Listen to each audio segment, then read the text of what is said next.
इस श्लोक का भाव है, मोर पंख का मुकुट धारण किए हुए मुरली मनोहर माधव बंसी बजाते, पीतांबर फहराते, गैया चराते, मंद मुस्कुराते वृंदारण्य में प्रवेश पा रहे हैं।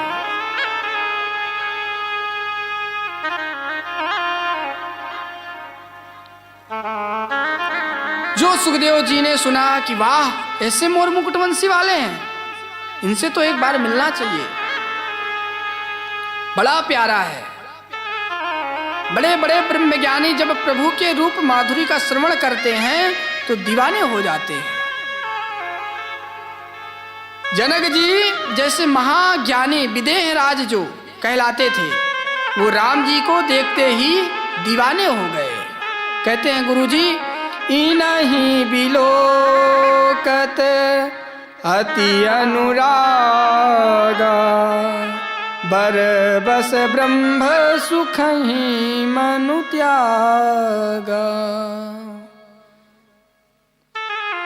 गुरुजी, इनको तो देख के तो मेरा बैरागी मन आज अनुरागी हो गया।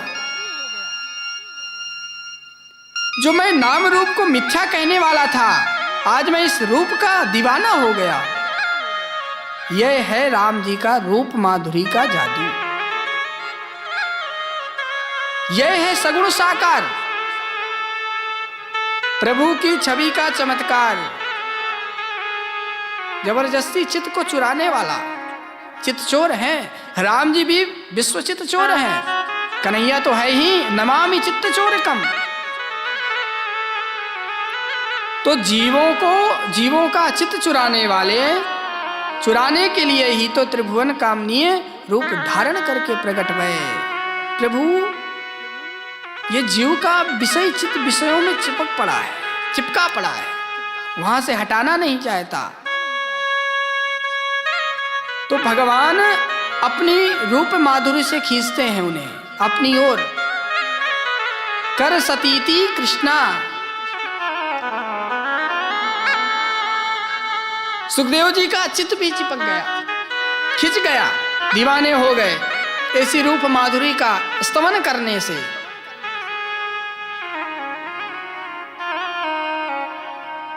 ऐसे रूप माधुरी का तो एक बार दर्शन करना चाहिए, मिलना चाहिए। कौन है, कैसा है? फिर मन में विचार आया, तो ये तो बड़ा छैल छबीला है और स्वभाव ना जाने कैसा होगा। हम दीवाने बने तो दौड़े चले गए और वो हमसे सीधे मुंह बात भी ना करे। तो हमें इस चक्कर में नहीं पड़ना चाहिए। इसलिए कहीं मत जाओ, शांत से बैठ करके ब्रह्म का चिंतन करो। मन को समझा करके दोबारा ध्यान लगा लिया। तब एक दूसरा श्लोक कान में आया और इस दूसरे श्लोक में भगवान के स्वभाव का वर्णन था। उस बंसी वाले का स्वभाव कैसा है? अहो बकीयं स्तनकालकूटं जिघांसया पायद्यदप्यसाध्वी, लेभे गतिं धात्रयुजितां ततोऽन्यं कं वा दयालुं शरणं व्रजेमा। इसका भाव यह है कि अहो वकीयम, यम बकी। कितने आश्चर्य की बात है। ये बकी यानी पूतना। पूतना जैसी महापापनी राक्षसी जो भगवान को अपने स्तनों में जहर लगा के पिलाना चाहती है। जिघाम सयाम, अंतिम इच्छा भगवान को जहर पिलाकर मार देना चाहती थी। और भगवान ने उसके पापों में ध्यान नहीं दिया। भगवान बोले भली बुरी कुछ भी हो, जैसी भी हो, मेरी मौसी लगती है। और मौसी का मतलब होता है माँ जैसी। और मौसी ने काम भी माँ जैसा किया है। अभी तक माँ यशोदा दूध पिलाती थी, स्तनपान कराती थी, आज पूतना आ गई, मौसी आ गई दूध पिलाने के लिए। तो काम तो माँ जैसा किया, काम माँ जैसा ही कर रही है, इसलिए सारे पापों पर पर्दा डाल के प्रभु ने माँ के समान गति मौसी जी को प्रदान कर दी।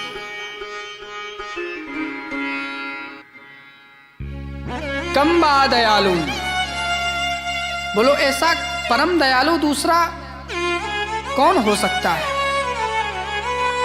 ऐसे को उदार जग माही, भगवान किस बात पर रीझ जाए कोई पता नहीं है।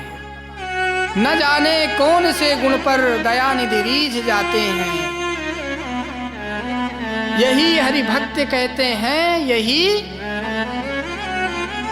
सदग्रंथ गाते हैं।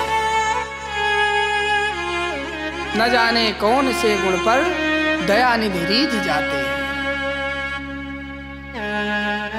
बहुत सुंदर भाव आया, विचार करने लगे सुखदेव जी महाराज। जो नोट कहीं नहीं चलता वो ठाकुर जी के यहाँ दान पात्र में फटाफट चल जाता है। बोलो राधे राधे। भगवान के दरबार में तो सब खरे खोटे चले जाते हैं। जब सुखदेव जी ने यह सब सुना, वो परम दयालु हैं, ऐसे दयालु भी हैं, तो तुरंत गोविंद के गुण गणों ने चुम्बक की भांति चित्त को चुरा लिया। सुखदेव जी तुरंत समाधि से बाहर निकले और भाग करके बाहर आए और बोले, भैया बड़े प्यारे प्यारे श्लोक गाए, थोड़ा दो चार और गुनगुना दो।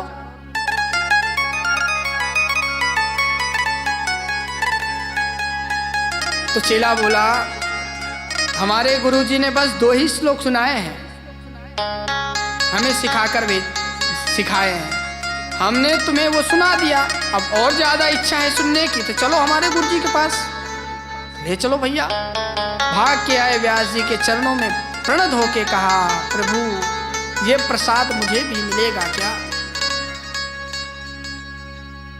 व्यास जी तुरंत पुत्र को गले से लगा दिया, हृदय से लगा दिया।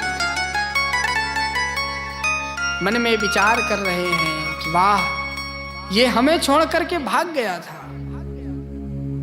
और प्रभु के गुण गणों का चमत्कार देखो, ये चुम्बक की तरह खुद ही चला आया और तब अपनी प्रिय पुत्र को पात्र समझ करके पूरा अमृत पिला दिया श्री व्यास जी महाराज ने। और फिर इस कथा सुधारस का पान करके सुखदेव जी ने समय पाकर के गंगा के तट पर अनशन व्रत लिए बैठे परीक्षित को यह कथा श्रवण कराई।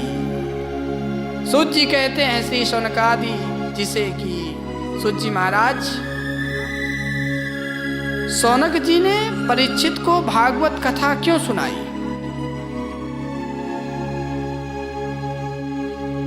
वो तो चक्रवर्ती सम्राट थे, उन्हें 7 दिन की फुर्सत कैसे मिल गई? और फिर सुखदेव जी भी वो दोहन करने वाले हैं, 2 काल से ज्यादा कहीं रुकते ही नहीं है, ठहरते ही नहीं है। महात्मा फिर वो 7 दिन तक कैसे बैठ गए परीक्षित को कथा सुनाने के लिए? ये प्रसंग थोड़ा विस्तार से सुनाइए। देखो, त्योहार का जैसे अवसर है, मिठाइयाँ खूब बनती हैं, पर जो मिठाई 2 कढ़ाई में बनाई जाती है वो ज़्यादा रसीली होती है। जैसे जलेबी पहले तो कढ़ाई में सेकी जाती है, फिर उसे दूसरी कढ़ाई में, चाशनी की कढ़ाई में डाला जाता है, तो रसीला होता है, रसीली हो जाती है। ऐसी रसगुल्ला पहले कढ़ाई में सेका जाता है, पर चाशनी की कढ़ाई में, दूसरी कढ़ाई में उसे डुबाया जाता है, तब वो रसीला होता है। परंतु सुखदेव जी जैसे परमहंस के हृदय कि चाशनी में थोड़ी देर इसको डाल दिया और उसके बाद सुखदेव जी ने जब इसको परोसना प्रारंभ किया परीक्षित जी के माध्यम से, तो इस रस भरे पकवान को जिसने भी पाया वही रस में सराबोर हो गया, आनंद विभोर हो गया। परीक्षित भी कोई सामान्य व्यक्ति नहीं है। यदा यदा मृधे कौरव सृंजयानां वीरे स्वधो वीर गतिम गतेषु ब्रकोदरा विध्वगदा विमर्शा भगनोरुदंडे धृतराष्ट्रपुत्रे।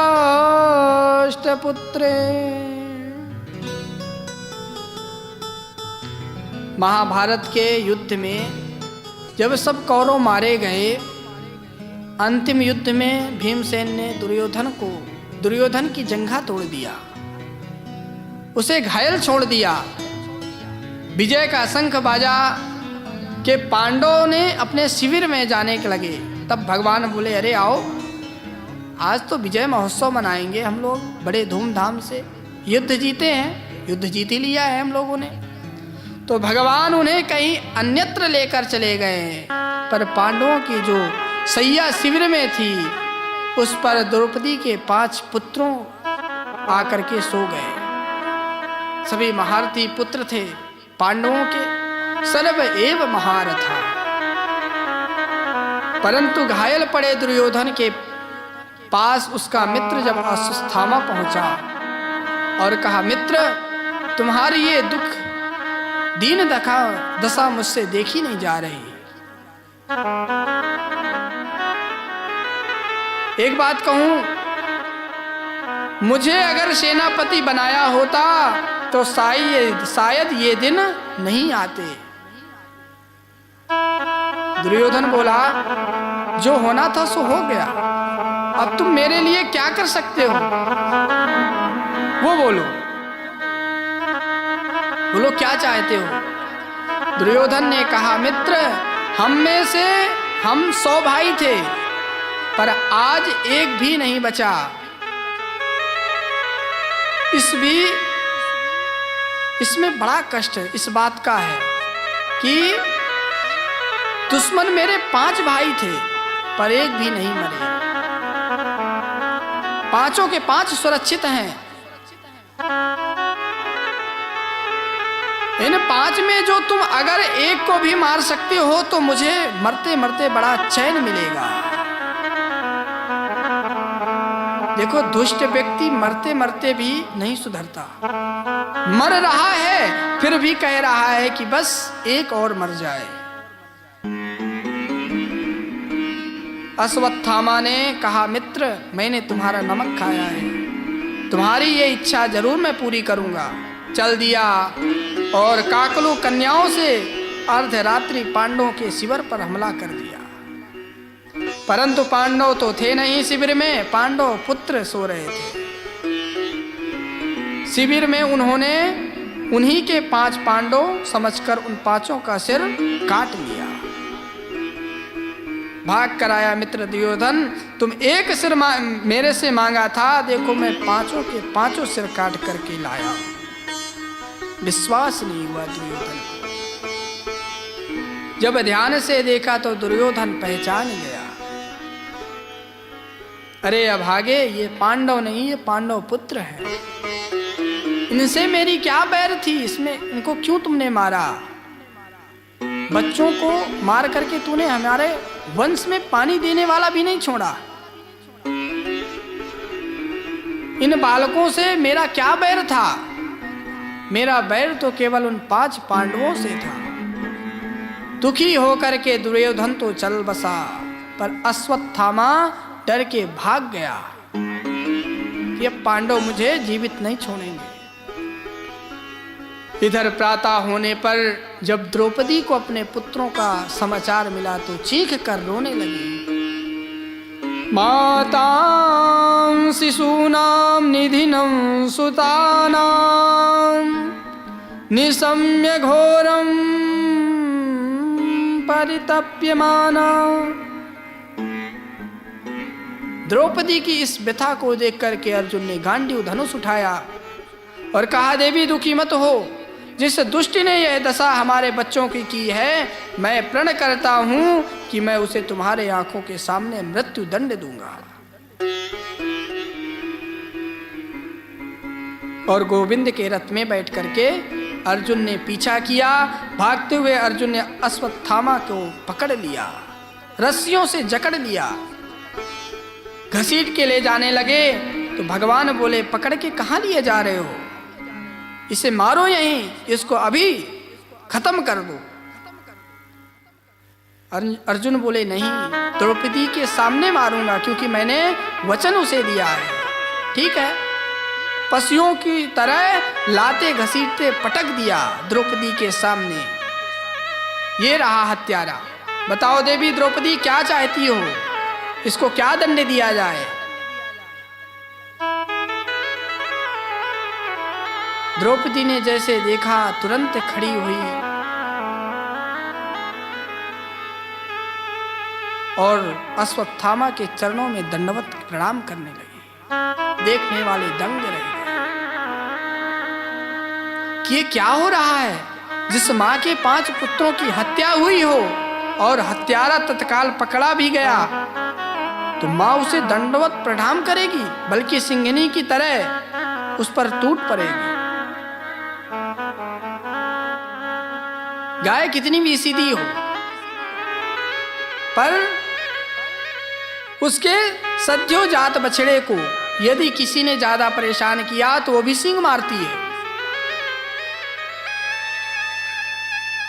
पर द्रौपदी के इस व्यवहार से सभी आश्चर्यचकित रह गए। द्रौपदी, यही हत्यारा है तुम्हारे बच्चों का, यही तुम्हारे बच्चों को मारने वाला है। द्रौपदी ने कहा, मुझे मालूम है, पर ये हत्यारा बाद में है, उससे पहले ये ब्राह्मण देवता है।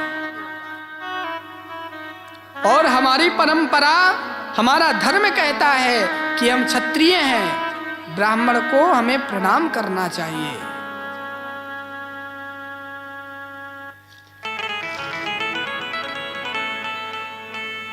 और मैं अपने धर्म का पालन कर रही हूं। और फिर ये ब्राह्मण होने के साथ साथ गुरुजी का बेटा भी है। अरे गुरुदेव का पुत्र तो गुरुदेव के समान ही वंदनीय होता है। इसलिए मुच्यताम मुच्यतामेवा ब्राह्मणो नितराम गुरु। गुरु पुत्र होने के नाते और ब्राह्मण होने के नाते इसे तुरंत छोड़ दो, क्योंकि मैं नहीं चाहती कि जैसे मैं पुत्र शोक में डूब रही हूं, यदि इसको तुमने मारा तो तुम्हारी गुरु माता जी भी मेरी तरह पुत्र शोक में डूब जाएंगी। मेरे पुत्र नहीं रहे तो पति तो हैं। तुम्हारी गुरु माता को देखो, जो पति को खोए हुए बैठी है, केवल इस बेटे का मुंह देख रही है। और अगर तुम इसे बेटे को मार भी दिया तो वो क्या सोचेंगी? तो उस बेटे से, उस माँ से छीन लोगे तुम, देखो उस माँ के ऊपर क्या बीतेगी, जरा सोचो। द्रौपदी के इस दिव्य करुणा से भरे और धर्म युक्त वचनों को सुनकर धर्मराज बड़े गदगद हो गए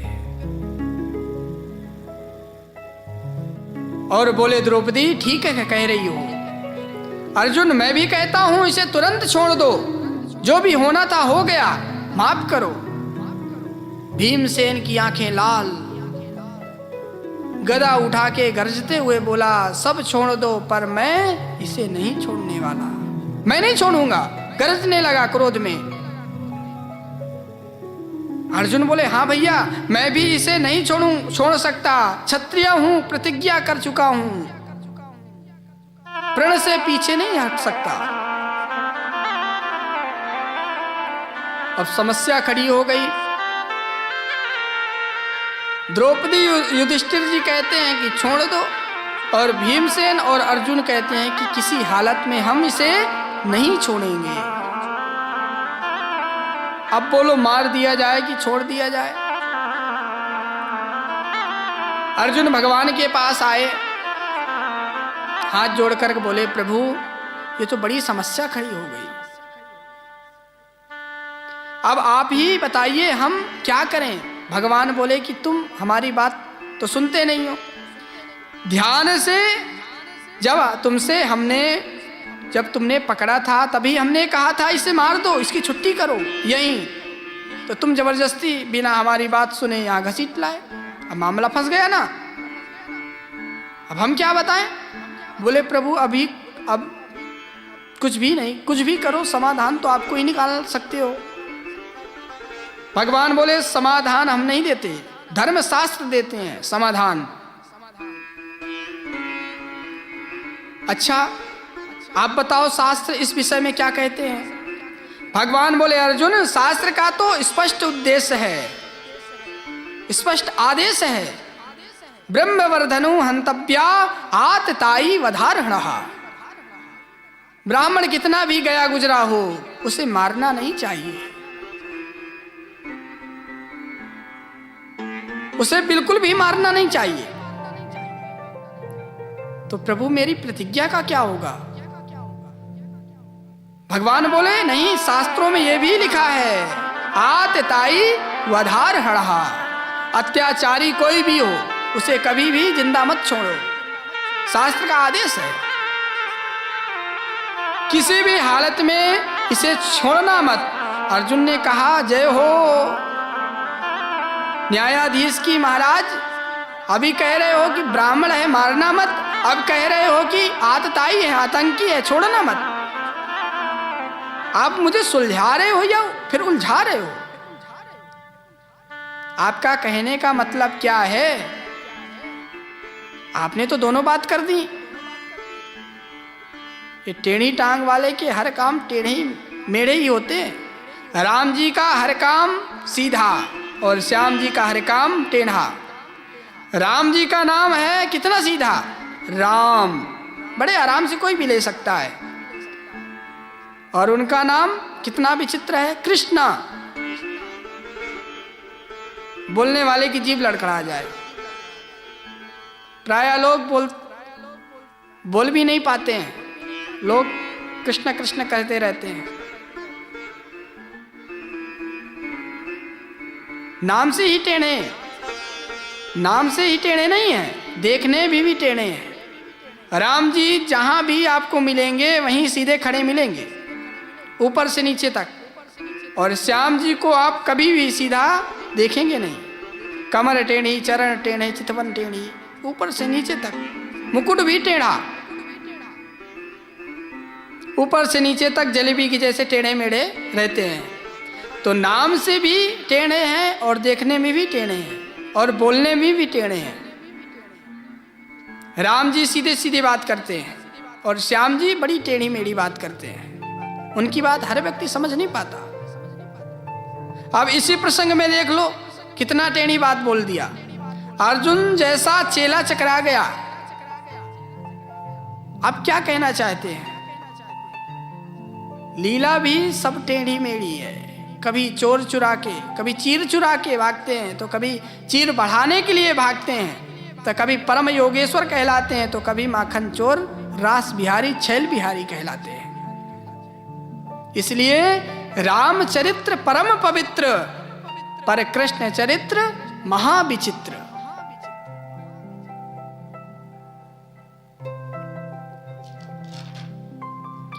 कन्हैया की लीला तो सब विचित्र है।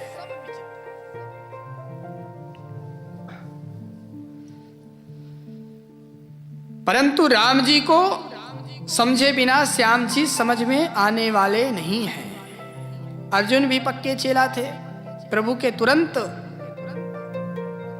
समझ गए कि प्रभु क्या कहना चाहते हैं। अरे भाई, मारना कोई गला काटने से थोड़ी ना होता है।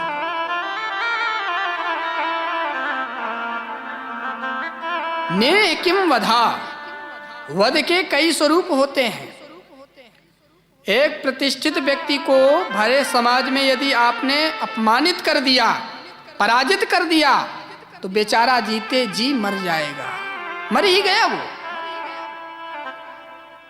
तुरंत अश्वत्थामा के सिर से चमकती हुई मणि निकाल ली, धक्का मार के बेइज्जत करके अर्जुन ने भगा दिया।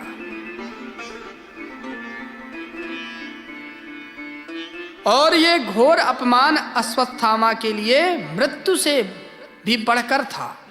चला तो गया पर ठान लिया कि अब इस वंश में सचमुच में किसी को मैं नहीं छोड़ूंगा।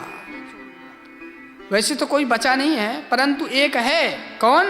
वीर अभिमन्यु का पुत्र। पत्नी उत्तरा ही गर्भवती है। अभिमन्यु की पत्नी उत्तरा गर्भवती थी। उस संतान से इनकी वंश वृद्धि होगी और वो नष्ट कर दिया तो सारा वंश समाप्त हो जाएगा, वंश दीपक बुझ जाएगा वंश का। तो तुरंत ब्रह्म अस्त्र छोड़ दिया अश्वत्थामा ने उत्तरा के गर्भ को नष्ट करने के लिए। और इधर भगवान विदाई ले रहे थे पांडवों से, भैया अब तुम अपना घर संभालो, अब हम चलें अपने घर। आप जानते हो परिवार हमारा बहुत बड़ा है, बहुत दिनों से बाहर हैं। पांडव ना चाहते हुए भी भगवान को विदा करने लगे। सबसे यथा योग्य मिलकर भगवान जैसे ही रथ में कदम रखे बैठने के लिए, तो उसी समय चीखती चिल्लाती उत्तरा भगवान के चरणों में जा गिरी। पाहि पाहि महायोगिन देव देव जगत पते, नान्यं त्वद्भयं पश्ये यत्र मृत्युस्परं परम्। पाहि मां केशव पाहि मां। ये तेज पुंज मुझे भस्म करने को आ रहा है। मैं रहूं या ना रहूं, पर मेरे गर्भ में जो शिशु है उसकी रक्षा कीजिए प्रभु, नहीं तो ये कुरु वंश उसके साथ समाप्त हो जाएगा। भगवान ने पलक झपकते देर नहीं लगाई, अंगुष्ठ मात्र रूपी बनकर तुरंत उत्तरा के गर्भ में प्रविष्ट हो गए। ब्रह्म अस्त्र को भगवान ने शांत किया और गर्भस्थ शिशु की रक्षा करी। गर्भ में बैठे बैठे परीक्षित जी ने अपने इन नन्ही नन्ही आंखों से माधव की वह छवि को निहार करके अपने हृदय में उतार लिया।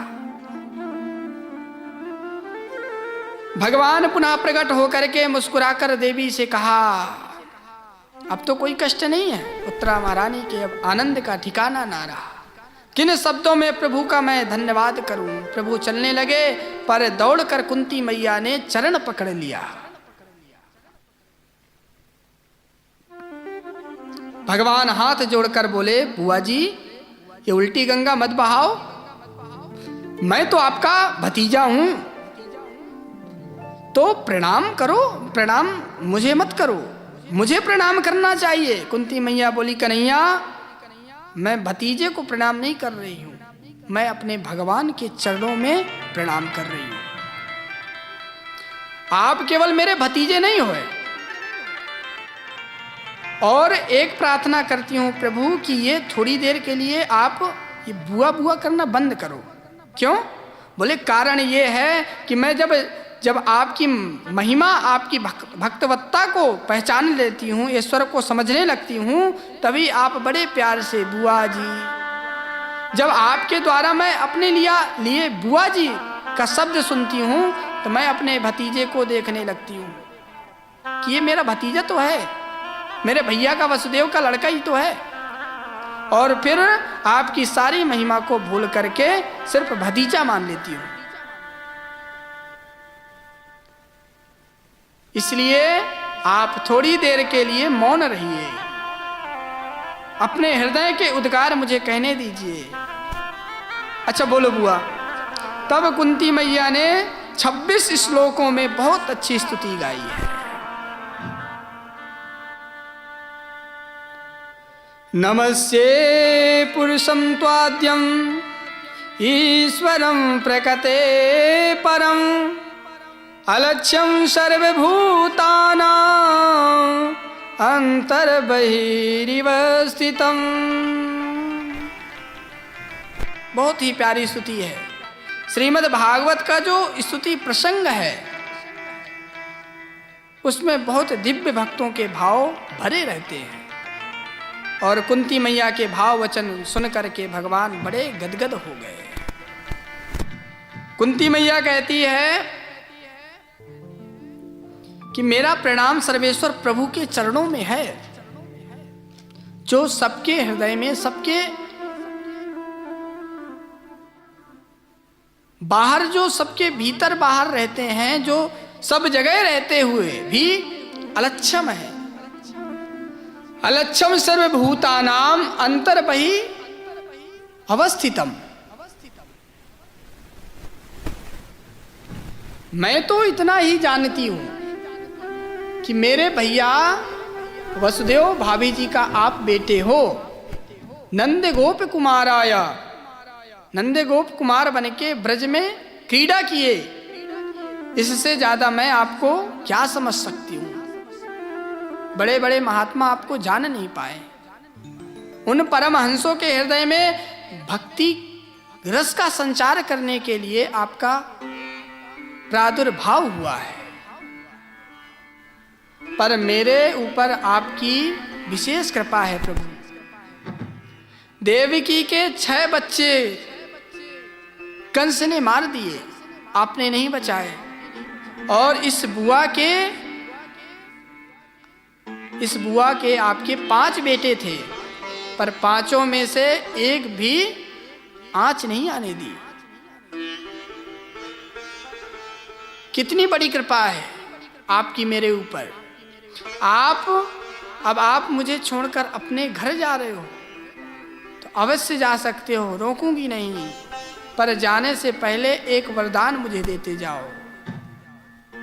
कहो बुआ। विपदा संतु ना शाश्वा तत्र तत्र जगत गुरु।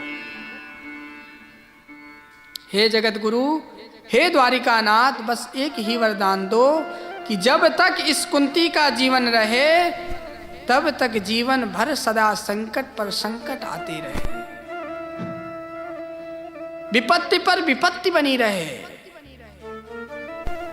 भगवान बोले, हे बुआ जी, आप होश में तो हो? ये आप क्या विचित्र वरदान मांग रही हो?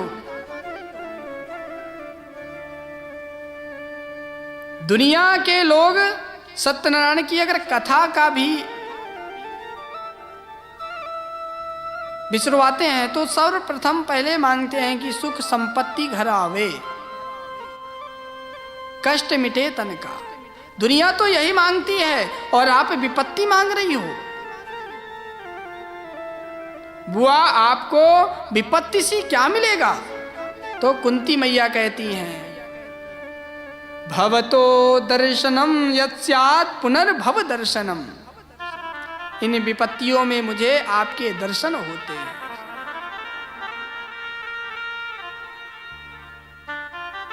इन विपत्तियों में मुझे आपके दर्शन खूब होते हैं।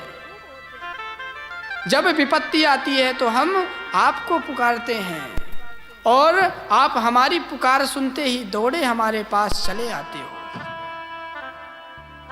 तो जो विपत्ति आपसे मिला दे और जो सुख समृद्धि आपसे दूर भगा दे, तो मैं चाहूंगी कि सदा मेरे सिर पर विपत्ति ही बनी रहे, ताकि आप मेरे पास सदैव बने रहें।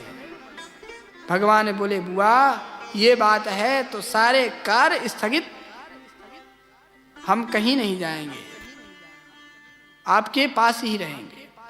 और भगवान ने द्वारिका की यात्रा स्थगित कर दी और बुआ जी का हाथ पकड़ करके उनके भव्य भवनों में प्रविष्ट हो गए। बोल भक्तवत्सल भगवान की जय। पर एक दिन रात्रि में सब सो रहे थे और बड़े भैया युधिष्ठिर सिर पकड़कर रो रहे थे। भगवान बोले भैया अब तो आप सम्राट बन चुके हैं, सारे शत्रुओं का दमन हो चुका है, फिर आप दुखी क्यों हैं, परेशान क्यों हैं?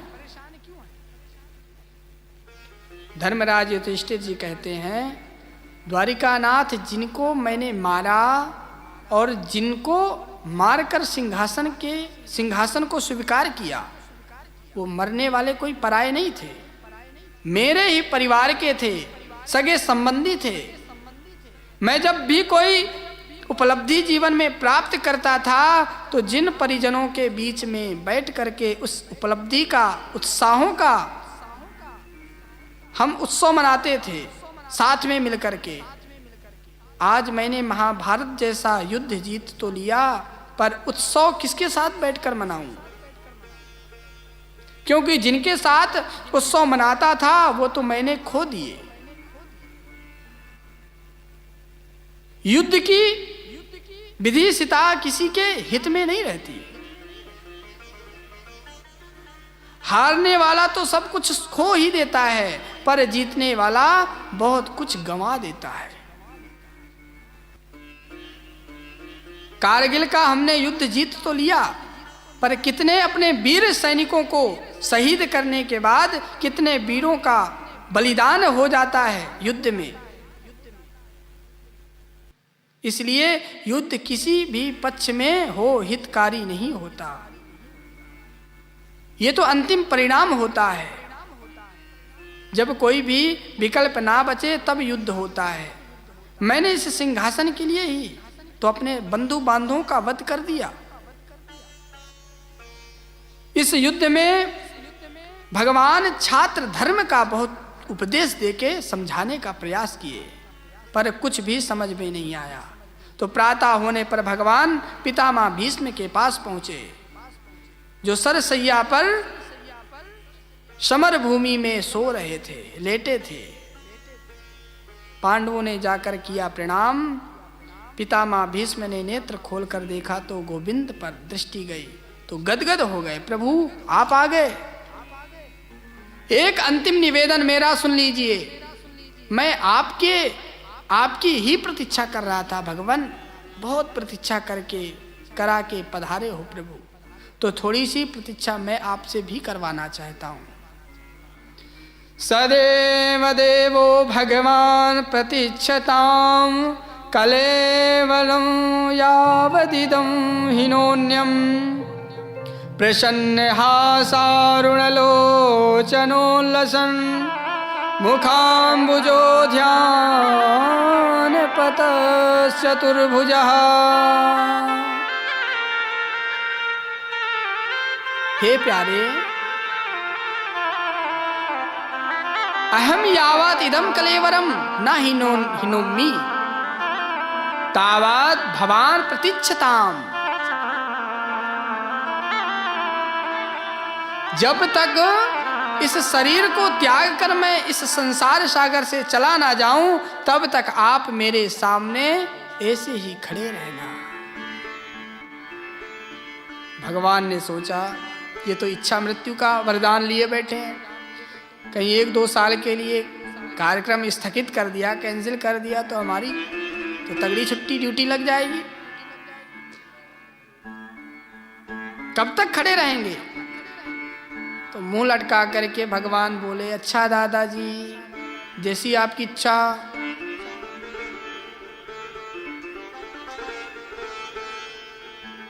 जैसी आपकी मर्जी।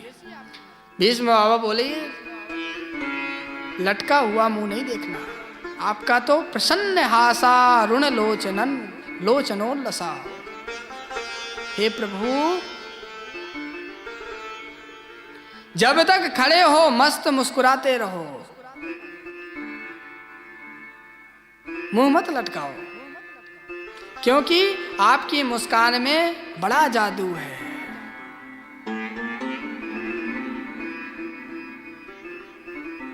लखी जिन लाल की मुस्कान, लखी जिन लाल की मुस्कान,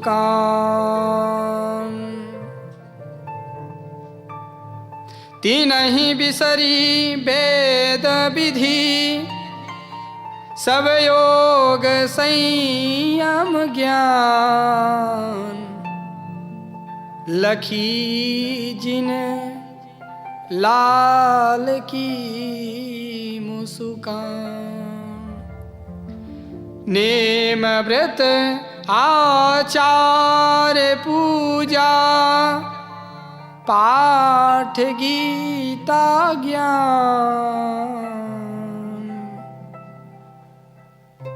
नेम व्रत आचार पूजा, पाठ गीता ज्ञान। लखी जिन लाल की मुस्कान।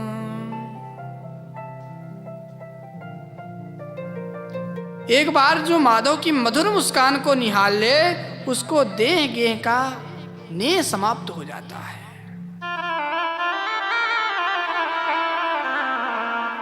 कुछ भी सुध नहीं रहती, शरीर की भी। इसलिए प्रभु ऐसे ही मुस्कुराते हुए खड़े रहिए। माधव मुस्कुरा पड़े और देखते ही देखते पितामह भीष्म के देह जहां की सारी पीड़ा समाप्त हो गई।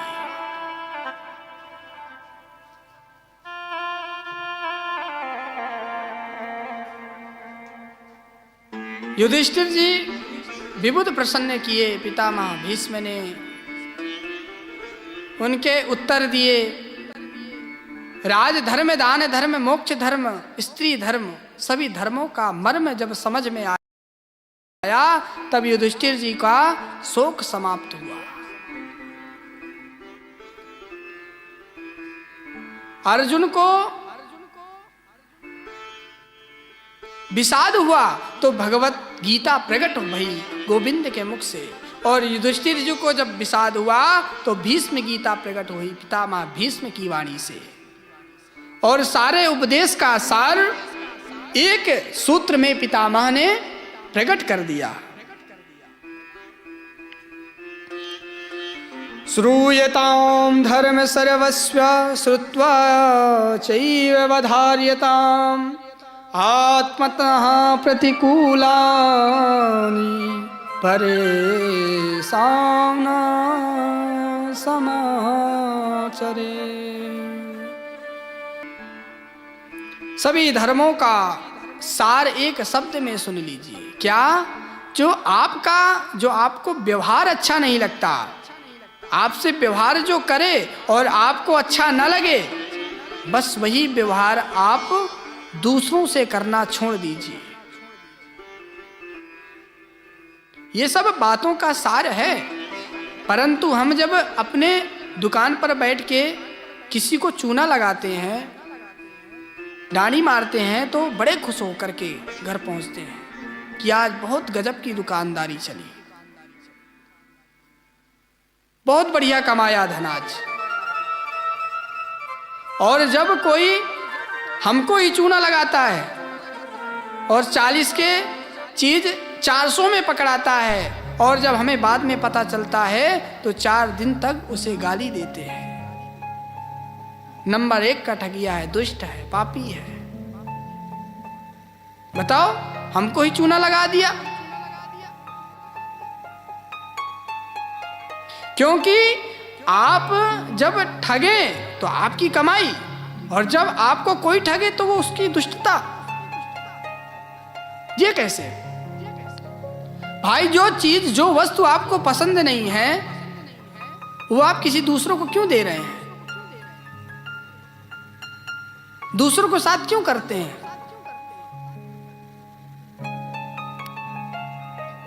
जो चीज हमें पसंद नहीं है तो समझो उसकी आगे वालों को भी पसंद ना हो, उससे पहले वार्तालाप करो। आत्मनः प्रतिकूलानि परेषां न समाचरेत्।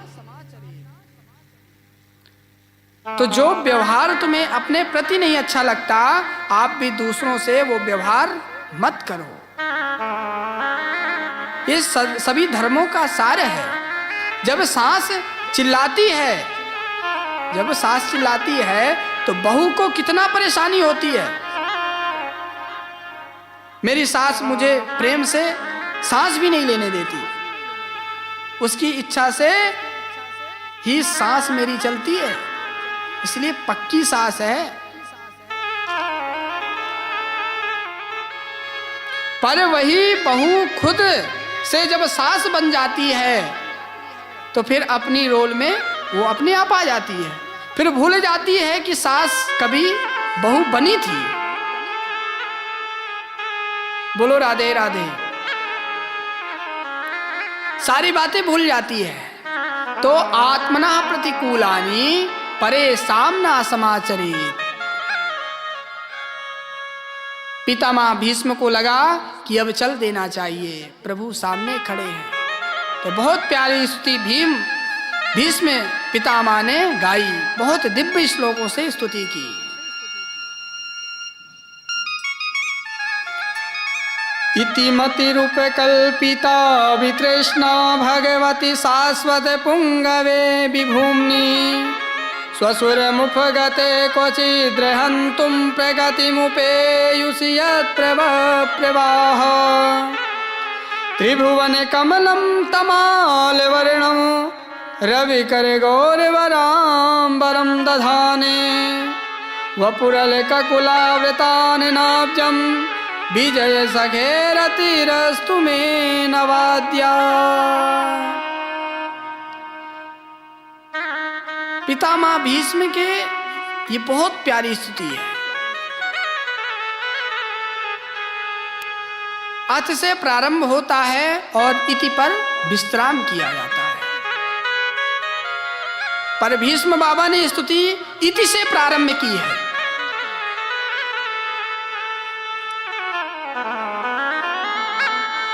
क्यों?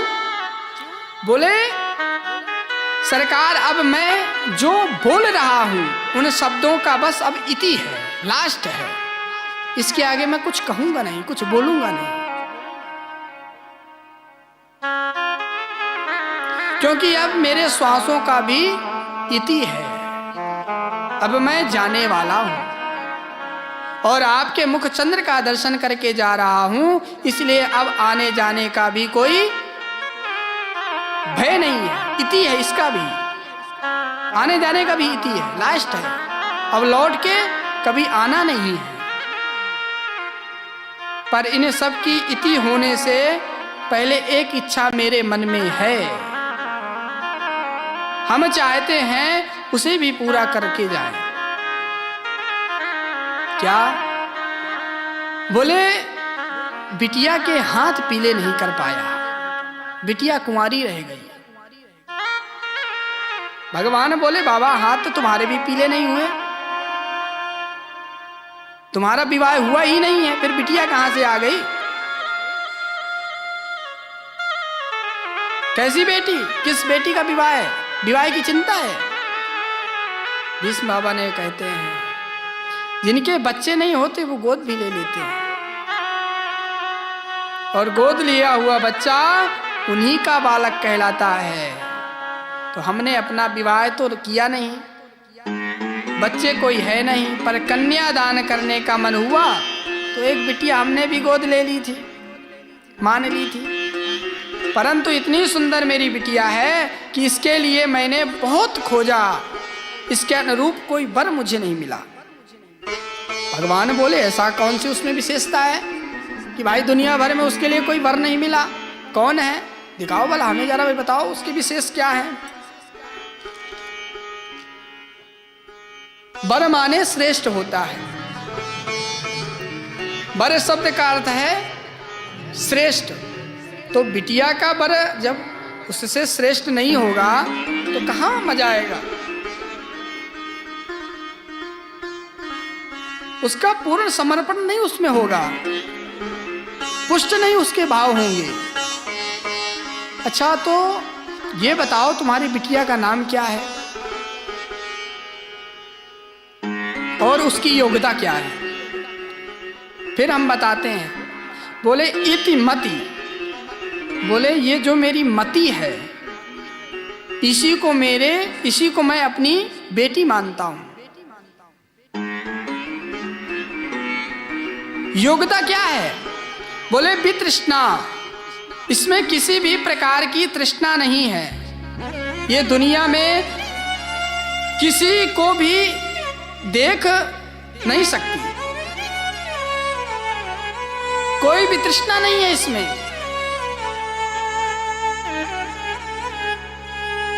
कोई भी तृष्णा में पागल हो रहा है, कोई पुत्र तृष्णा के लिए पीड़ित है, तो कोई लोक तृष्णा में फंसा हुआ है।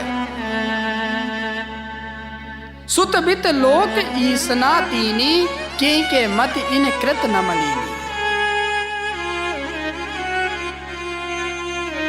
इन तीन तृष्णाओं में जब सबकी बुद्धि खराब करके रखी है, पर मैं मति वितृष्णा, मेरी बुद्धि में किसी भी प्रकार की तृष्णा नहीं है, निर्मल है, निर्मल मति है। अब जब निर्मल मति है तो भाई निर्मल पति भी होना चाहिए, पवित्र होना चाहिए। तो क्या चाहते हो, मन की बात बताओ।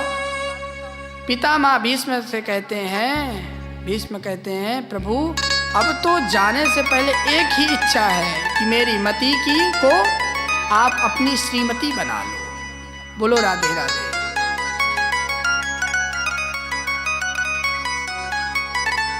मेरी मति आपकी बनेगी श्रीमती, आप बनेंगे इसके पति, तो आपके चरणों में करने लगेगी ये रति, और फिर मुझे मिल जाएगी सदगति। मैं भी निश्चिंत होकर चला जाऊंगा, बेटी का हाथ आपको सौंप दूंगा, इस संसार से विदा हो सकता हूं तब मैं। बहुत प्यारी स्तुति गाई, बड़े सुंदर सुंदर भाव प्रकट किए। अंत में वर्णन करते करते भगवान के महारास में इनका मन प्रविष्ट हो गया। ललित गति विलास वलुल्क हासा, प्रणय निरीक्षण कल्पितो रुमाना। हे प्यारे, जब ब्रज दामाओं के बीच में आप ठुमक ठुमक कर जब चलते हो तो आपकी चाल क्या मतवाली है। ललित गति वल्गुहास, आप अपनी चाल से ही सभी को दीवाना बना लेते हैं,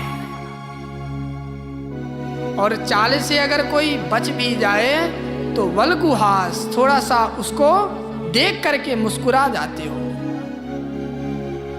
और मुस्कान के जाल में यदि कोई नहीं फंसे तो प्रणय निरीक्षण, थोड़ा तिरछी चितवन से उसको निहार करके भ्रुकुटी हिला देते हो। आपने कभी मछली पकड़ने वालों को देखा होगा, वो क्या करते हैं, एक लोहे का कांटा होता है, मल्लाहों की भाषा में उसको बंसी बोलते हैं। तो क्या करते हैं, उस कांटे में आटा लगा देते हैं और पानी में डाल देते हैं। मछली आटा खाने आती है और कांटे में फंस जाती है, और एक बार अगर कांटा फंस गया तो फिर निकलता नहीं है, वो निकाल ही नहीं पाती। मल्लाह उसे खींच लेता है। तो जो कांटा होता है जिसमें आटा लगाया जाता है वो कैसा होता है, टेढ़ा कांटा होता है। कृष्ण शब्द में जो का के नीचे री है, री लगाई जाती है ना, बिल्कुल वैसे ही मछली का कांटा होता है। तो मछली जैसे उस टेढ़े कांटे में फंसती है, ऐसी ही कन्हैया टेढ़े मेढ़े बन करके जीव मन रूपी मत्स्य को फंसाते रहते हैं। कभी मुस्कुरा करके, कभी भ्रुकुटी हिला करके, तो कभी नैना मटका के सबका मन फंसा लेते हैं। इनकी आंखों में ही वो जादू है कि जिसके ऊपर इन्होंने अपना जादू चला दिया, उसी को अपना बावला बना दिया, दीवाना बना दिया। किसी रसिक संत ने गाया है, जादू भरी तेरी आंखें जिधर गई, हे मनमोहन, हे मुरली वाले।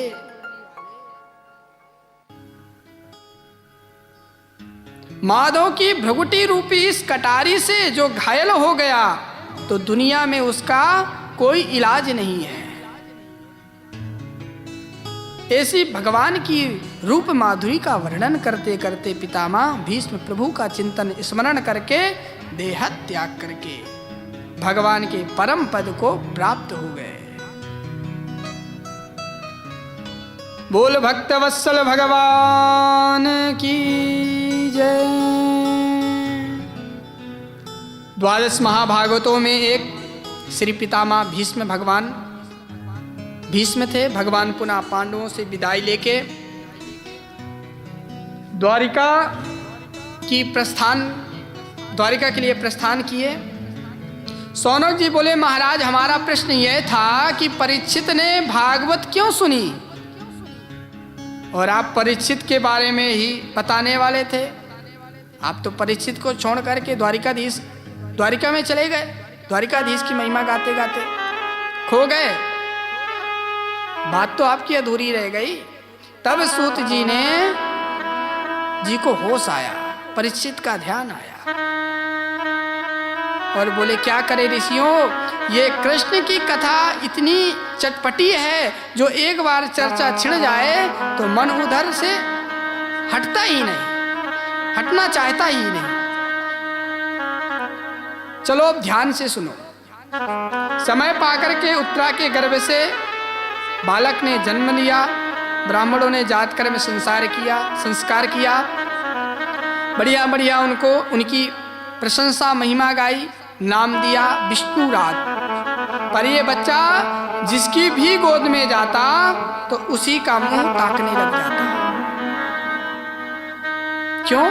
जानना चाहता है कि माँ के पेट में जो हमसे मिलने आया था वो किधर है, वो कौन है, किधर गया। इसलिए प्यार से घर में दूसरा नाम रख दिया, परीक्षित। ये ना जाने किसको परख रहा है, किसको देख रहा है, किसको ढूंढ रहा है, परीक्षण करता रहता है। बालक बड़ा हुआ, समय बीतता गया। एक दिन भगवान अर्जुन को लेके अपने साथ द्वारिका ले गए। अर्जुन को द्वारिका में गए 7 महीने हो गए, लौट के ही नहीं आए। बड़े भैया को चिंता होने लगी। भीमसेन को बैठा के चर्चा ही कर रहे थे कि इतने में अर्जुन आ गए। पर अर्जुन की हालत को देख करके युधिष्ठिर जी घबरा गए। अर्जुन, क्या हुआ, तुम्हारी बड़ी दायनी दशा हो गई। द्वारिका में सब ठीक ठाक तो है।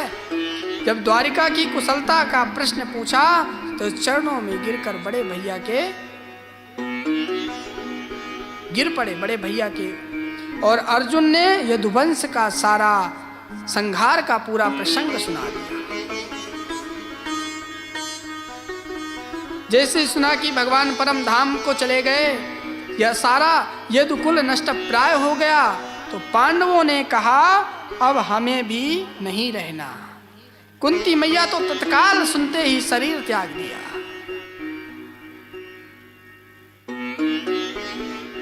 और पांडवों ने भी तुरंत अपने पौत्र परीक्षित को बुला करके सत्ता पर बैठा करके वन को प्रस्थान किया। हिमालय की यात्रा करते करते 5 पांडव स्वर्गरोहण को प्राप्त हो गए। छोटी अवस्था में परीक्षित जी ने सत्ता को संभाल लिया। जब सरकार बदलती है तो जनता में चर्चाएं होने लगती हैं कि सरकार कैसी चलेगी। जब छिड़ जाती तो परीक्षित को लगा कि एक बार चलकर देखा जाए कि मेरे प्रति जनता का क्या राय है, क्या विचार है।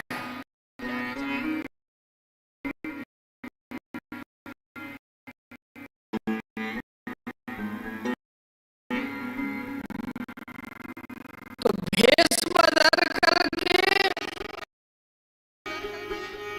निकल गए परीक्षित।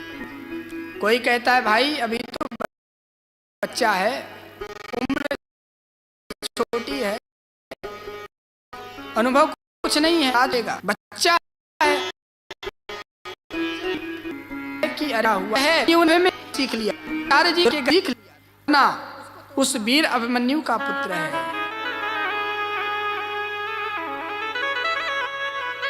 कोई कहता है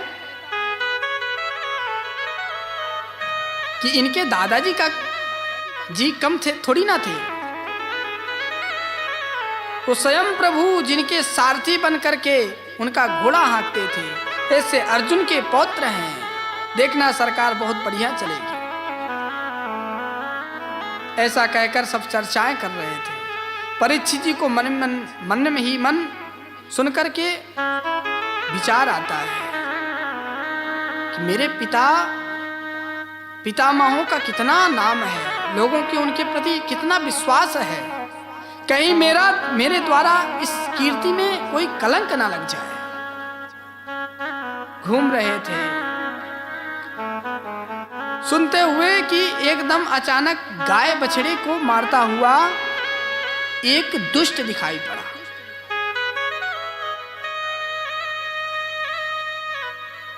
बछड़े को तो 3 पैर ही टूट गए, गाय रम्हा रही है, आंसू बहा रही है। दोनों एक दूसरे से चर्चा कर रहे हैं कि अब हमारी कौन सुनेगा। प्रभु के परम धाम जाने के बाद अब हमारी कितनी विडंबना हो रही है, हमारी कौन रक्षा करेगा। दोनों रोते हुए एक दूसरे को अपनी पीड़ा बता रहे हैं। परीक्षित जी सुनकर हैरान हो गए। जिन गायों की रक्षा के लिए मेरे प्रभु गोपाल बन करके वन वन गौचारण किए, उन प्रभु के जाते ही उनकी प्यारी गायों पर इतना अत्याचार दुष्ट दुराचारियों ने प्रारंभ कर दी। मारो दीराम गौ माता मत रोइए, इन दुष्ट दुराचारी यों के लिए अभी ये परीक्षित जिंदा है।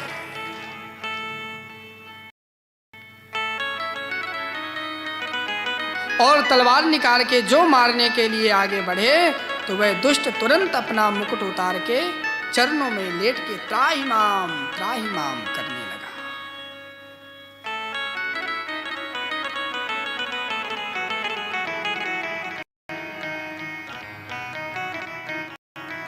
शरणापन्न हो गया, शरण में आ गया।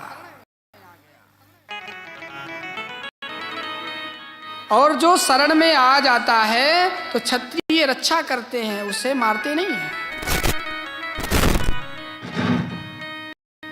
इसलिए महाराज परीक्षित जी ने विवश होकर तलवार को वापस मयान में रख लिया और गौ माता को प्रणाम करके कहा, माँ आपको और क्या कष्ट है, मैं जो अनुभव कर रहा हूं साधारण गाय नहीं है। मैंने आप दोनों के संवाद को सुन लिया है, वार्तालाप को सुना है, उससे यह प्रतीत हुआ कि आप सामान्य गाय बछड़े नहीं हो, मुझे बताओ। तब गौ माता कुछ नहीं बोली, तब भी नहीं बोली। बछड़े से कहा कि भगवान आप ही बताइए, अरे आपके तो 3 पैर ही खंडित हो गए,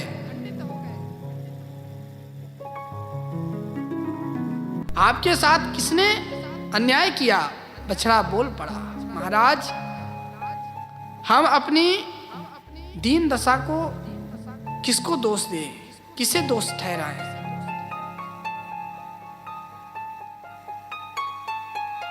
कुछ लोग कहते हैं कि कोई किसी को सुख दुख नहीं देता, सब अपने अपने कर्मों का ही फल भोगते हैं। कुछ लोग तो कहते हैं कि आजकल सब समय जब खराब होता है, जब चलता है तो काल बड़ा बलवान है। कुछ लोग कहते हैं कि राम कीन चाहे सो होई, भगवान जो चाहते हैं वही होता है। अब बताइए मैं किसको दोष रखूं, किस पर दोष दूं। महाराज परीक्षित बोले, आपकी दशा बतला रही है कि आप साक्षात धर्म हैं। क्योंकि पापी के पाप की चर्चा करने वाला भी पाप का हिस्सेदार बन जाता है। इसलिए आपने किसी की निंदा नहीं की। मैंने पहचान लिया आप साक्षात धर्मदेव हैं और ये गौ माता साक्षात धरा देवी है। पर धरा और धर्म के पीछे ये धूर्त कौन पड़ा है?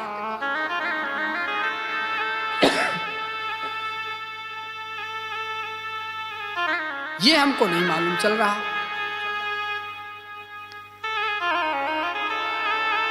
क्यों रे, तू कौन है? तो हाथ जोड़कर बोला, सरकार मेरा नाम कलयुग है।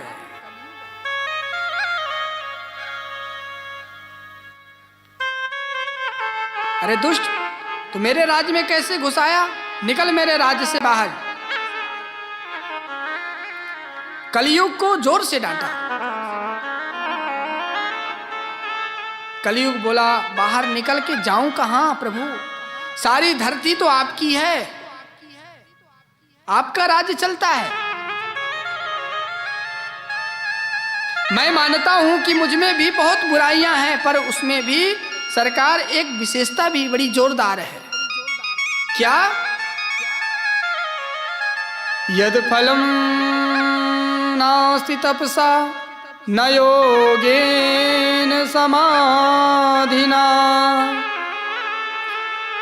तत्फलं लभते सम्यक् कलौ केशव कीर्तिनम्।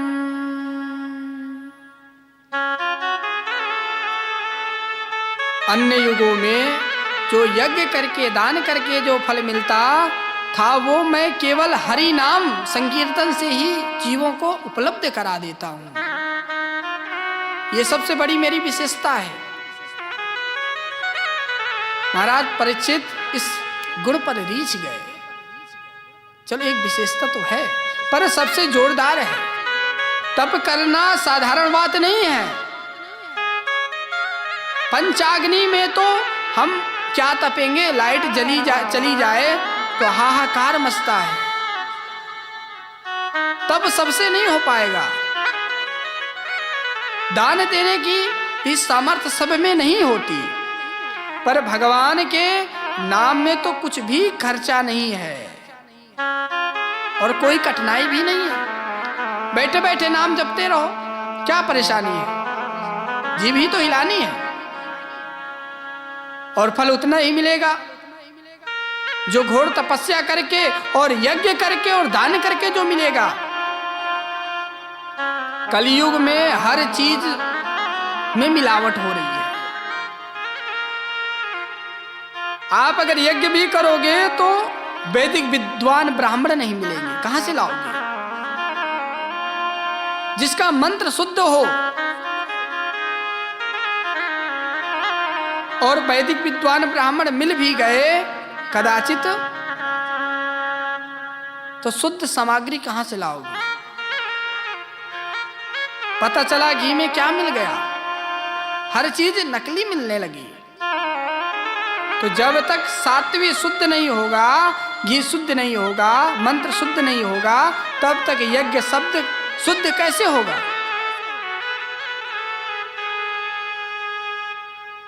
यज्ञ फल कैसे मिलेगा यज्ञ का? इसलिए हर साधन में बड़ी समस्याएं हैं, पर भगवान का नाम तब भी वही था और अब भी वही है। और नाम जपने में कोई बाधा भी नहीं है, कोई मिलावट नहीं है। इसलिए सबसे सरल साधन है कलयुग में अगर, तो वो केवल है भगवान नाम संकीर्तन। हरेर नामैव केवलम, इससे बढ़िया कोई साधना नहीं है। तन को जल से धुलाना सरल है, मगर मन को निर्मल बनाना बड़ी बात है।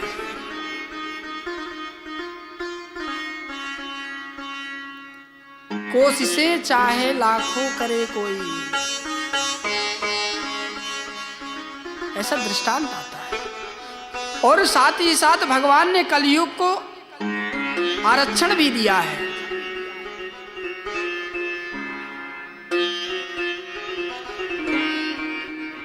ये आरक्षण आज से नहीं, भगवान के जमाने से चला आ रहा है, क्योंकि इस चारों युगों में सबसे गया गुजरा कलयुग है। और सरकार जब देखती है कि ये बेचारे दबे कुचले लोग हैं, इनको मनुष्य मुख्य धारा में कैसे जोड़ा जाए, तो उनका उत्साह मर्दन करने के लिए उनको थोड़ा आरक्षण दिया जाता है, छूट दी जाती है। तो ठाकुर जी ने भी इनको सोचा कि सतयुग द्वापर त्रेता युग के लोगों में तो बड़ा जबरदस्त ज्ञान था, तपस्वी थे, बुद्धिमानी थे, तेजस्वी थे, लेकिन कलयुग में सब गए गुजरे हैं, इसलिए छूट दे दी जाए कि तुम लोग मन से ही कोई शुभ कर्म करोगे तो हम उसका फल देंगे। और मन से अगर कोई पाप बन जाता है तो उसका दंड तुम्हें नहीं मिलेगा, हम उसका दंड तुम्हें नहीं देंगे। बोलो कितना जोरदार आरक्षण है। अगर मन से आपको कोई फल स्वीकृति, मन से कोई अच्छी बात आपने सोच लिया, उसका फल आपको पूरा मिलेगा, पर पाप का नहीं मिलेगा। जो आप पाप मन में सोच लिया उसका फल नहीं मिलेगा, उसका कष्ट नहीं होगा आपको।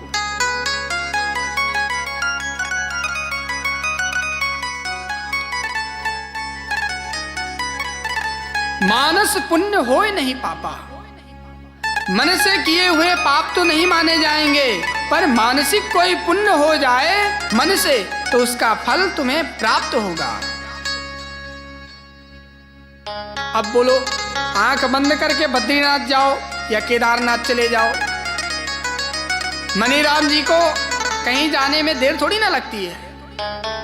दूध दही की घी शहद से खूब चकाचक स्नान कराओ ठाकुर जी को, और बढ़िया हीरे जवाहरात का श्रृंगार करो ठाकुर जी का। मन से करना है, हाथ पैर नहीं हिलाना, कुछ नहीं, न 56 भोग का प्रतिदिन ठाकुर जी का भोग लगाना है। सिर्फ आपको मनन करना है, मन से लगाओ, भंडारा पाओ। रत लगे ना फिटकिरी रम चोखई आवे। तो 1 रुपया ठेला खर्चा होना नहीं है, आने जाने का झंझट ही नहीं है, पुण्य पूरा प्राप्त होगा। इसलिए मानस पूजा में तो भगवान शंकराचार्य जी कहते हैं, भोले बाबा आपके लिए भव्य दिव्य मंदिर बनवाना तो मेरे बस की बात है नहीं, इसलिए मैं तो इस देह को ही आपका देवालय मानता हूं, और देह के मंदिर में मैंने आत्मा के रूप में भोले बाबा आपको बैठा दिया है। और जो मेरी मति है ये आपकी श्रीमती है, भवानी है, अंबिका पार्वती जी के रूप में विराजमान है, बुद्धि के रूप में।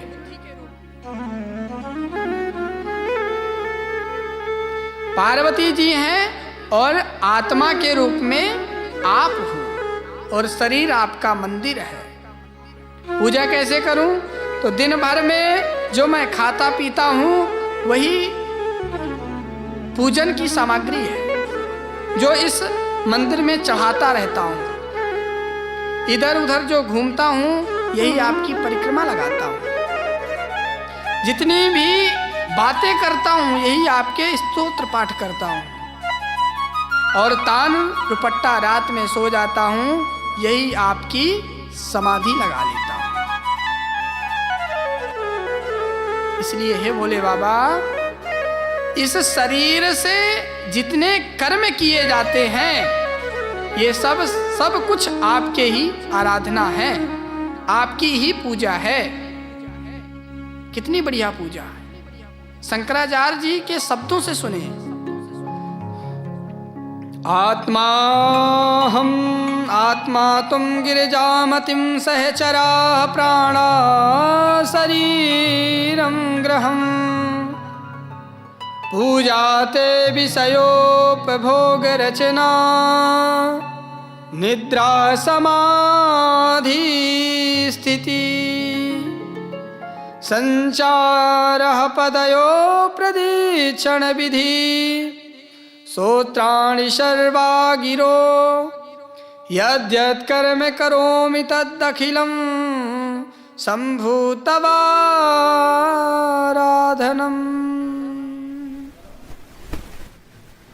हे शंभु, यद्यत् कर्म करोमि, कुछ भी मैं कर्म करता हूँ, शंभु तवाराधनम, सब आपकी ही आराधना है। इससे सरल साधन और क्या हो सकता है। महाराज परीक्षित खुश हो गए। तब तो तुम्हें हम रहने के लिए 4 स्थान देते हैं, आराम से रहो। कहाँ कहाँ? द्यूतम पानम स्त्रियः सूना यत्रा धर्मश्चतुर्विधः। पहला स्थान द्यूतम, जहाँ जुआ खेला जाता है, उस घर में अपना डेरा जमा लो। ये कलयुग का प्रथम स्थान है। दूसरा स्थान पानम, जहाँ मदिरा पान किया जाता है, मधुशाला, वहाँ पर भी तुम अपना निवास स्थान बना लो। तीसरा, जहाँ व्यभिचारी पुरुष रहते हैं, पर स्त्री लंपट पुरुष, वहाँ भी तुम अपना निवास बनाओ। और चौथा स्थान दिया हिंसा, जहाँ जीव जंतुओं की हिंसा होती है, वहां आप स्थान अपना बना लो। 4 स्थान दिया।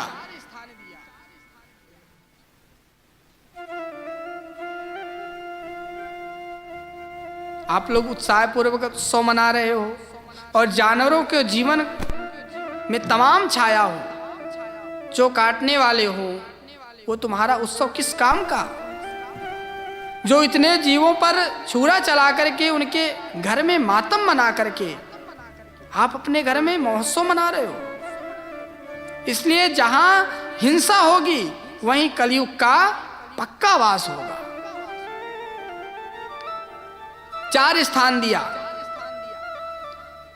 कलयुग हाथ जोड़कर बोला, जय हो महाराज, जैसा यात्री वैसे कमरे। ये आप क्या उटपटांग का स्थान आप मुझे दे रहे हो रहने के लिए? अरे कम से कम मुझे एक गुण तो मेरा अच्छा लगा, तो कम से कम एक स्थान तो अच्छा दो, ठीक ठाक दो। अच्छा बोलो, क्या चाहते हो? पुनश्च याचमानाय जात रूप मदात प्रभु। केवल मुझे स्वर्ग में एक निवास स्थान मिल जाता, स्वर्ण में एक निवास और मिल जाता तो चकाचक मुझे आनंद आ जाता। बोले अच्छा चलो दिया। कलयुग खुश हो गया, प्रणाम करके चला गया। और एक दिन स्वर्ण मुकुट धारण करके शिकार खेलने परीक्षित जी निकल पड़े। स्वर्ण मुकुट में तो कलयुग का वास है। तो परीक्षित जी रास्ता भटक गए, समीप मुनि के आश्रम में पहुंच गए। आवाज लगाई महाराज जी, पर जवाब कोई नहीं। तो कुटिया में भीतर घुस के देखा तो ध्यान मग्न थे महात्मा, बैठे हुए थे। राजा को लगा हमारे स्वागत से बचने के लिए समाधि लगाई जा रही है, नाटक कर रहे हैं। अभी देखता हूं असली है कि नकली। मरा हुआ सांप दिखा और उठा करके बाबा जी के गले में लपेट दिया। पर महात्मा की तो असली समाधि थी, उनको कोई प्रभाव नहीं पड़ा, ज्यों के त्यों बैठे रहे। राजा तो लपेट कर सांप चले गए।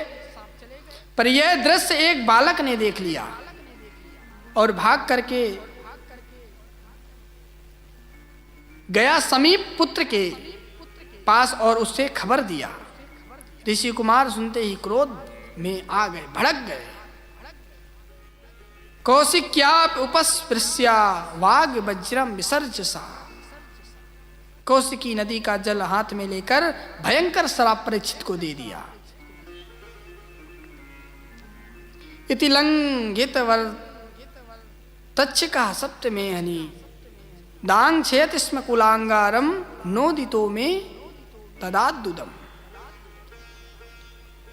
अरे कुल कलंकी, तूने मेरे पिता का सर्प से अपमान किया तो जा, 7वें दिन तुझे तक्षक नाग डसेगा और तू मरेगा। वाग वज्रम विसर्ज, वाणी का वज्र बालक ने छोड़ दिया। बालक दौड़ के आया, पिता के गले में मरा सांप देखा तो जोर जोर से रोने लगा। मुक्त कंठो रुरोद, उच्च स्वर से जब रोदन किया बालक ने तो महात्मा की समाधि खुल गई। गले का सांप हटा करके फेंक दिया। बच्चे को गोद में ले लिया। बेटे ऐसे क्यों रो रहे हो? देखा मरा सांप था। कहानी सुनाई महात्मा को। पता चला कि मेरे बेटे ने 7वें दिन मरने का श्राप सम्राट को दे दिया। बड़े दुखी हो गए। अरे बेटा, तूने महा अनर्थ कर दिया। इस भारत भूमि का सौभाग्य है जो इतना सदाचारी धर्मपरायण राजा मिला है। बेटा, ऐसा निष्ठा सदाचारी राजा अब इस देश को दोबारा कभी नहीं मिलने वाला। धर्मात्मा राजा का मिलना बहुत मुश्किल होता है। पुत्र, उन्हीं के राज में हम महात्मा लोग समाधि लगाते हैं और तुमने उन्हीं को श्राप दे दिया।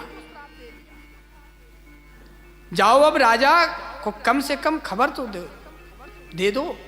भाग करके एक शिष्य के द्वारा सूचना पहुंचाई गई। जब पता चला कि मैं 7वें दिन मरने वाला हूं तो आत्मग्लानि से भरे हुए परीक्षित, अहो माया नीच मामनार्यवत् कृतम निरागसी ब्रह्मणि गुण तेजसी। इस पापी संत द्रोही शरीर को पल भर में मुझे त्याग देना चाहिए, परंतु 7वें दिन मरने का श्राप मिला है तो अब 7 दिन तक तो रहना पड़ेगा। सब कुछ त्याग करके परीक्षित जी यमुना जी के किनारे गंगा तट में पहुंच गए। ऋषि मुनियों को जब पता चला कि सम्राट परीक्षित जी को 7वें दिन का श्राप मिला है मरने का, तो सब जाकर के वहीं परीक्षित जी के पास पहुंच गए। राजा परीक्षित सभी को दंडवत प्रणाम किया, विधिवत उनका पूजन किया और कहने लगे, महाराज, हम जैसे मृगमाण मनुष्यों का क्या करना चाहिए? राजा प्रश्न कर ही रहे थे कि अचानक उसी वक्त तत्रा भवन भगवान व्यास पुत्रो यदृच्छयागमटमानुपेक्षा अलक्षलिंगो निज लाभ तुष्टो मृतस्य बालैर्वधूत बेसा। तत्र भगवान व्यास पुत्र अभवत। अचानक ऋषि मुनियों के बीच में साक्षात भगवान प्रकट हो गए। सौनक जी ने पूछा, महाराज कौन से भगवान प्रकट हो गए? सूत जी बोले, भगवान व्यास पुत्र। मानो भक्त की रक्षा करने के लिए भगवान ही व्यास नंदन सुखदेव जी बन करके प्रकट हो गए हैं। बोल सुखदेव भगवान की जय।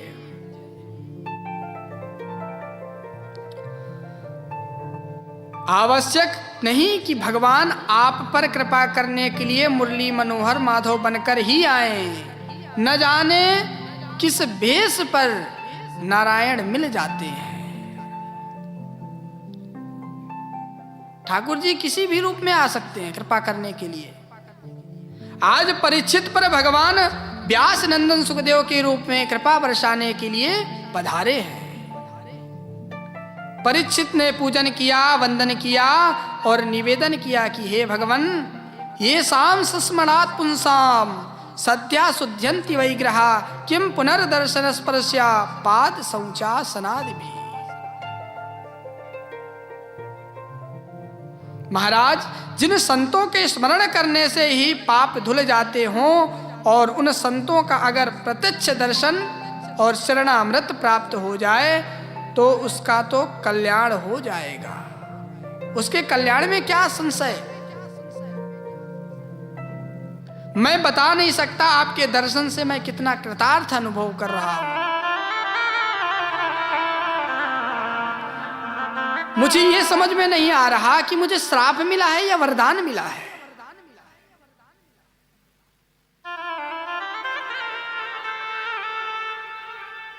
सभी संतों के पास बैठे हुए सभी संतों का छत्र छाया प्राप्त हो रहा है। मुझे आज बस एक ही बात जानने की इच्छा है कि हम जैसे मरने वाले मनुष्यों को करना क्या चाहिए। किसका भजन करें, किसका ध्यान करें, किसका कीर्तन करें, क्या करें और क्या ना करें, कृपा करके मुझे आप समझाइए। सुखदेव जी प्रश्न सुनकर ही गदगद हो गए और बोले, परीक्षित, तुम्हारे प्रश्नों का हम विधिवत जवाब देंगे, किंतु आज नहीं, कल दोपहर में। बोलो राधे राधे। ये प्रश्न परीक्षित जी का ही नहीं है, हम सबका प्रश्न है, क्योंकि मृगमाण तो हम सभी हैं। इस मृत्युलोक में और दिन भी 7 हैं, 8वां बना ही नहीं है। इतवार, सोमवार, मंगल, बुध, गुरु, शुक्र, शनि, ये 7 ही दिन है और इन्हीं 7 दिनों के भीतर एक ना एक दिन तक्षक रूपी काल ब्याल सबको अपना ग्रास बनाएगा। इसलिए सब परीक्षित की स्थिति में हैं, इसलिए सभी को इस प्रश्न का जवाब पता होना चाहिए। परंतु इतनी जल्दी नहीं, आपको जवाब नहीं मिलेगा। कल तक आपको प्रतीक्षा करनी होगी, इंतजार करना होगा। समय पर आप सभी कल आवें और इस प्रश्न का जवाब पावें। कल भक्तों की कथा है और परसों भगवान के अवतार की, विधिवत अवतारों की और गोविंद का प्रागट्य महोत्सव, जन्मोत्सव का हम परसों मनाएंगे। कल भक्तों का चरित्र और परसों भगवान का अवतरण होगा। आइए मिलकर के सुखदेव महाप्रभु का वंदना करते हैं, अर्चना करते हैं। बोल सुखदेव जी भगवान की जय। बोल वृंदावन बिहारी लाल की जय। भक्तवत्सल भगवान की जय। श्रीमद्भागवत महापुराण की जय। श्री सद्गुरुदेव भगवान की जय। जय जय श्री राधे। हरि ओम।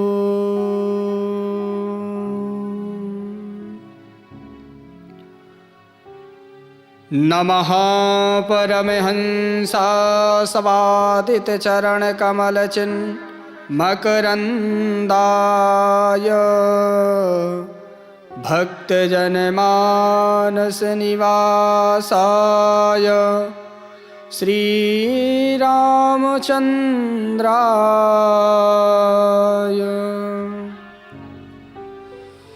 ध्येयं सदा परिभवाग्नमभीष्टदोहम्